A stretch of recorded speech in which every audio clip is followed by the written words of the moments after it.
Real Choices Pregnancy Care Center is a nonprofit that has been helping men and women facing unexpected pregnancies since 1974. And our mission is to support women and men before, during, and after an unexpected pregnancy. Real Choices is a wonderful nonprofit organization, ministry that's there as a resource to people in the community. And my particular part of our ministry is to give this healthy message of abstinence to our young people so that they can perhaps help avoid finding themselves in a situation where they may be dealing and perhaps struggling with an unplanned pregnancy in the future. So that this before piece of providing the message of abstinence can be very, very critical in just keeping kids kind of on the right path, both physically as well as emotionally and spiritually. And what that looks like as far as the adoption team is we basically hold a birth mom's hand through the whole process of adoption. When a young woman comes to us, it's a two-word question, and the question is, what now? Because in those two words, you can hear fear, you can hear disappointment, you can hear frustration, shame, all kinds of emotions.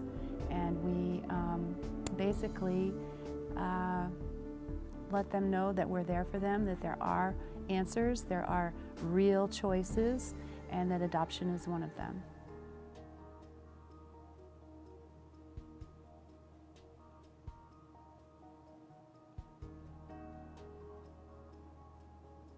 I found out I was pregnant when I was 24, and I had just graduated from college probably 6 months before.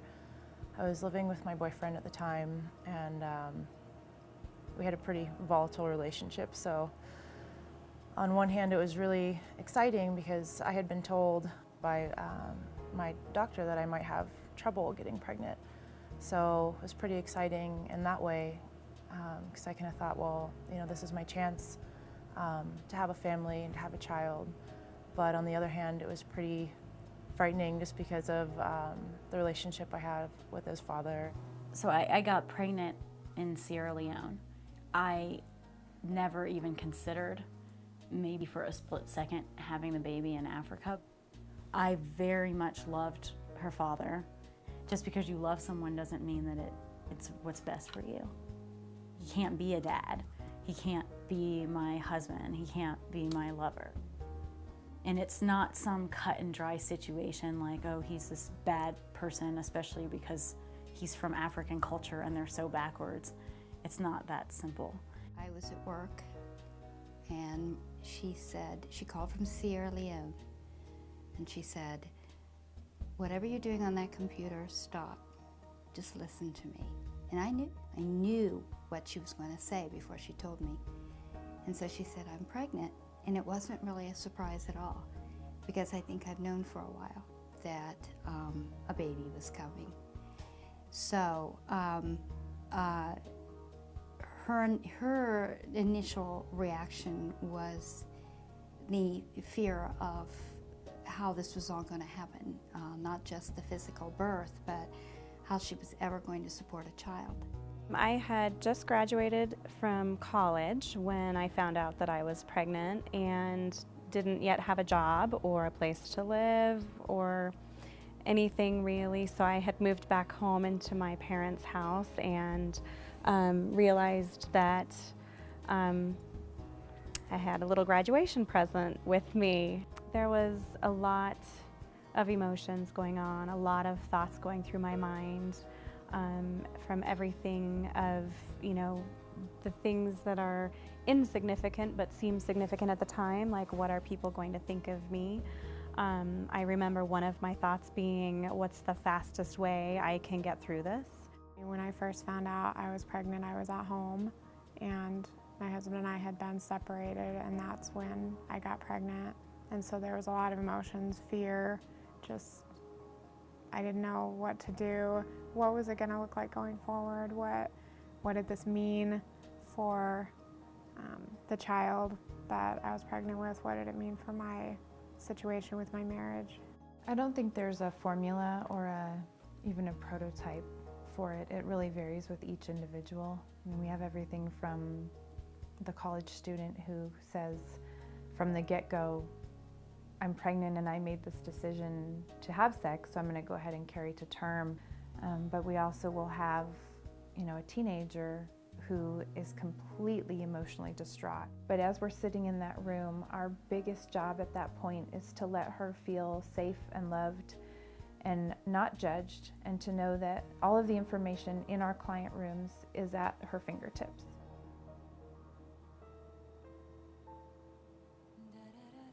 When I first came to Real Choices, kind of on my way over, I was trying to imagine what exactly they would be doing here. I heard that they were a Christian organization, and I myself don't belong to any Christian church or anything, so I was a little worried that that might be a very strong undercurrent. But when I got here, I met with one of their counselors. Her name was Sarah as well, and she just kind of blew me away. I laid out a full story for her of Bodhi's dad and his alcohol issues, and I never got the feeling from her that I was being judged at all. She was just totally accepting, and I really felt right away that I could trust her, and that I knew that she was going to do everything in her power to help me through this pregnancy, and even through the early years of Bodhi's life, just kind of getting it together and getting on my feet. So I do feel like there was most certainly some hesitation in contacting Real Choices initially before I had talked to anybody, out of fear that, well, I don't want anybody telling me what I should do, or I don't want anybody judging me, because I hadn't made my decision yet about what I was going to do with my life and with my new status as a mother. Within my first conversation of talking to the adoption advocate volunteer, I was quickly set at ease. Just a big sigh of relief and a huge weight off my shoulders. I felt the support in her voice, in her caring concern. She had her own personal story that she could relate to what I was going through, so it felt very comfortable immediately, and I really felt like I could open up to this person and that she was an advocate for me, and no pressure whatsoever to make a decision any certain way. Someone's faith or someone's religion shouldn't interfere with serving them or loving them.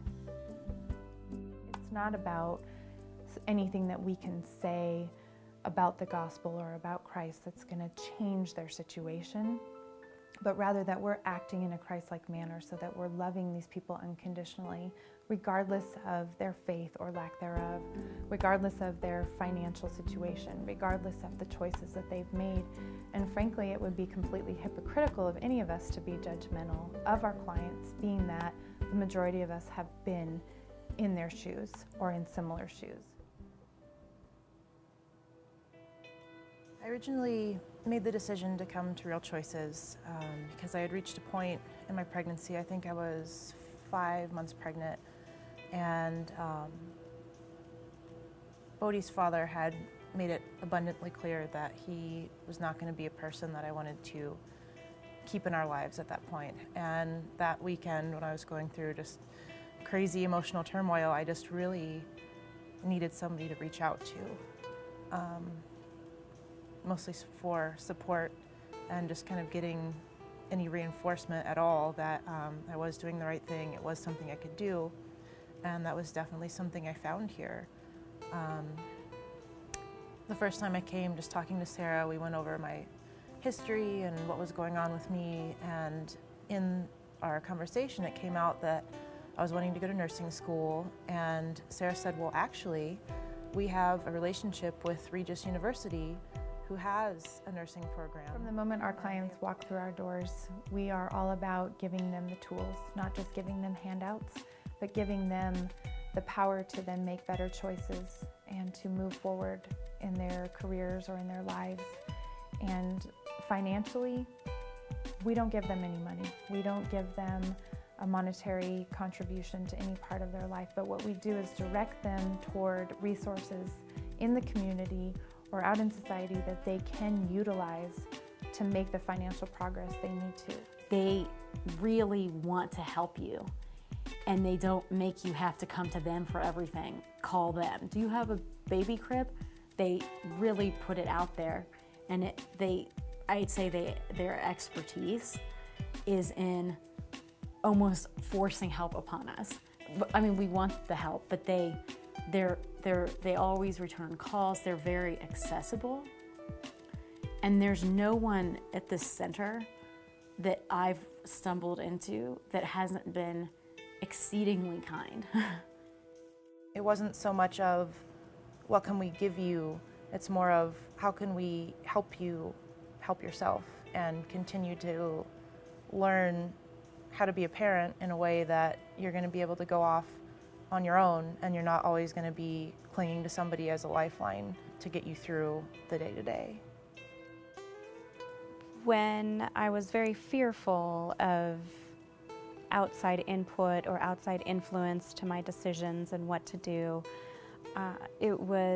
I found Real Choices to be an environment of incredible understanding. I think because it seems like almost everyone at Real Choices could relate to any situation, and that the overall sense or feeling was, you don't have to do this alone. You don't have to go it alone. There is support for you. We can help you. And that was very much the support that I needed, because even though there are friends out there and family out there that can be supportive, it's still not the same. And they also have their biases. It's nice to have that unbiased third party who's forgiving, loving, caring, and largely understanding. They really can understand where you're coming from.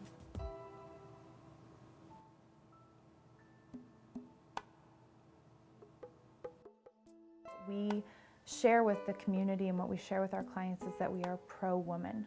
And by being pro-woman, we feel that it's our duty to educate her on what the physical, emotional, and spiritual ramifications of abortion are.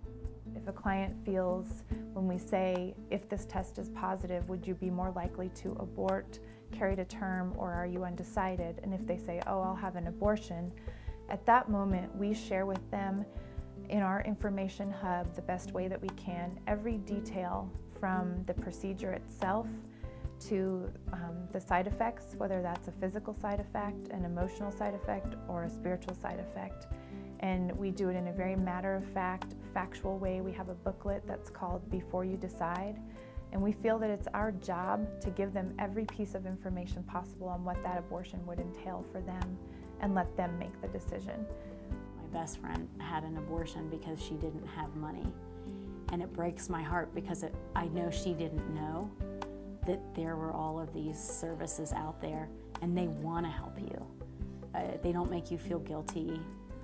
They don't make you feel like an idiot because you didn't use a condom.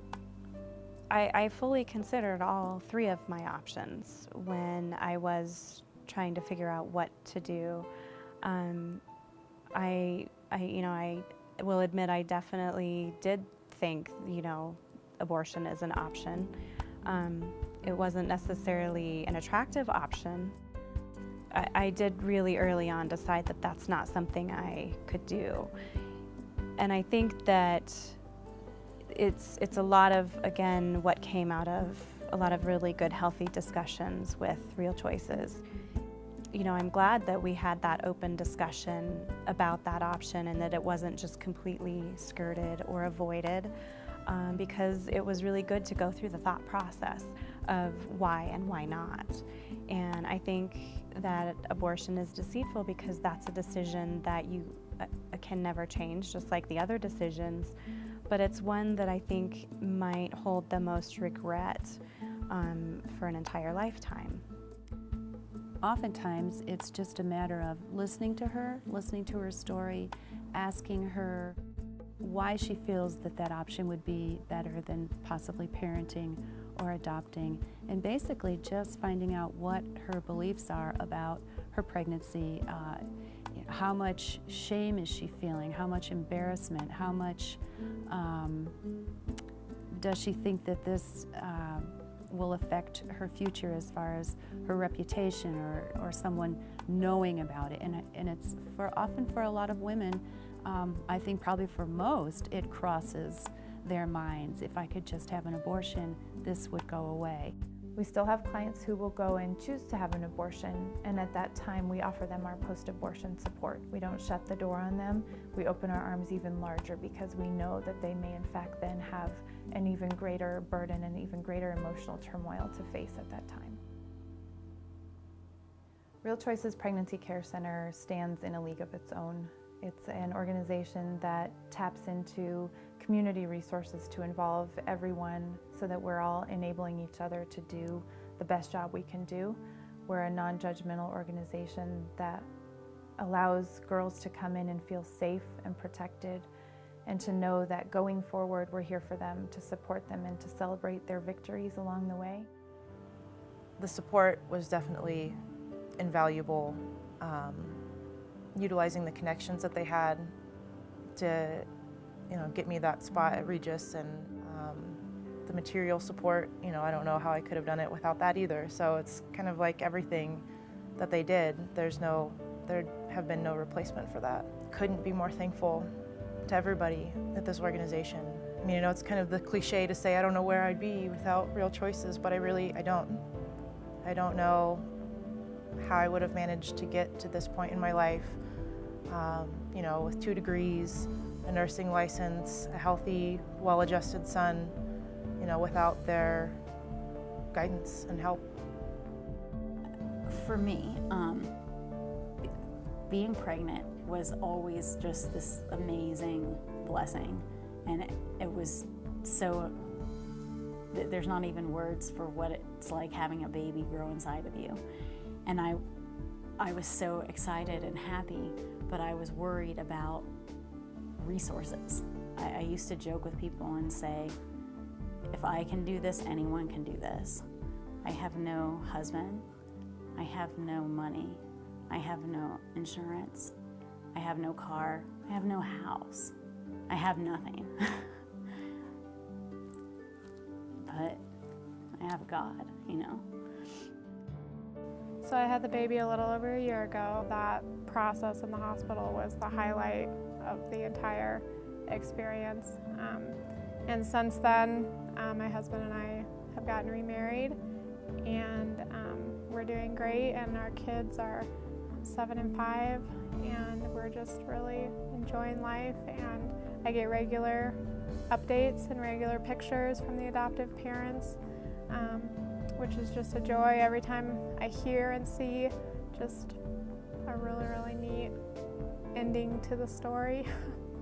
I feel like a good mom now, and I feel fulfilled and rewarded that I'm not just a good mom to my 2 children, but I feel like I'm a good mom to my birth child because I gave her an opportunity that I couldn't have provided to her.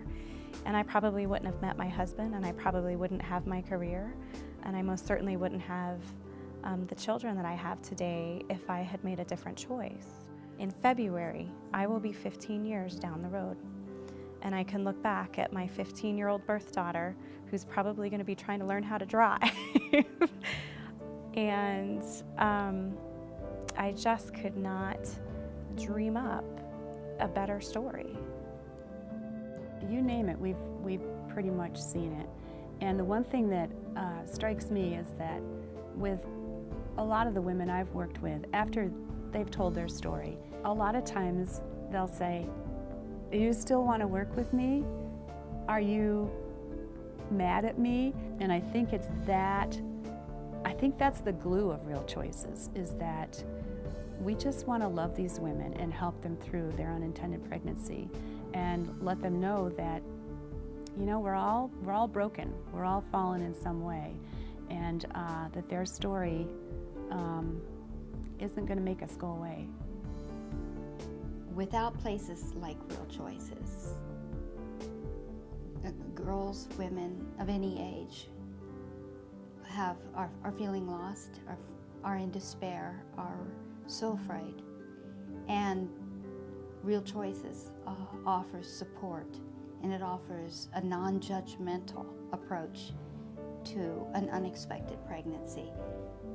When they come through our doors, they may be at a crisis in their life, and by us loving them and supporting them where they're at and meeting them there and giving them tools for education and for social improvement and strength and confidence, they are then able to move on into society and make their own lives. We are empowering them with the opportunity to take their life in their own hands and say, I'm going to be successful.